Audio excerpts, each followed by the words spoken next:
Cáritas para gente sin hogar que estaba residiendo en polideportivos aquí en Bilbao, y están acogidos aquí cerca, y colaboramos con las tareas de acompañamiento, clases de castellano.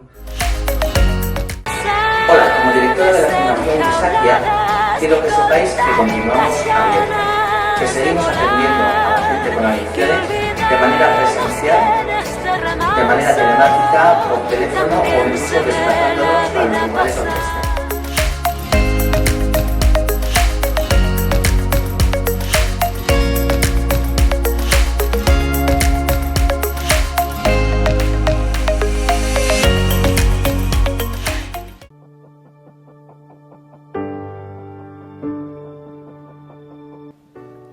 Buenas tardes a todos y a todas.